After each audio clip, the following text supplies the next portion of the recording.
Another EA na pumasa na naman. Parang di naman bago.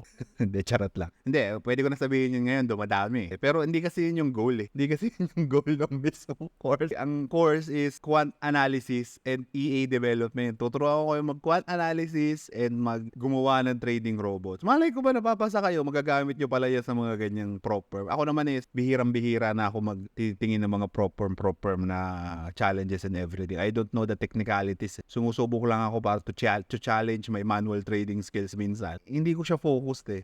Nagkataon lang na itong mga nag-e-enroll is seryoso sa trading nila, gusto nila another angle. And nagkataon yung angle na yon, which is yung algo trading and quant analysis, is nagpa-click ng mga strategies nila. Biruin mo yun, ano? Ha? Galing, ano? Bakit kaya ganon, ano? Because a systematic way of analyzing everything. Hindi naman kasi yun yung normal lang na EA na. Kasi ang problema natin ngayon is lumalabas-labas lang yung mga ganyan na EAs, mga robots na wala naman talagang kaalam-alam yung mga promoter, mga at just pina-follow nyo pa yung mga influencers na gano'n, di ba? Kayo rin ang may mali dyan. Nagpapasilaw kayo di ba? Pero katulad niyan, kapag iyan, ibinenta niya, ganyan, binenta niya sa mga tao, tingin mo ba makukuha mo yung same results? Hindi. Kasi siya yung algo trader hindi naman ikaw user ka lang. Walang ganon walang ganon. Hanggat hindi ka marunong gumamit ng tool na gusto mong bakit mo i-expect na lalabas din yung same results, di ba? Aralin mo kung paano gumamit. Surfing, ganyan. Kahit ilasa yung pinakamahal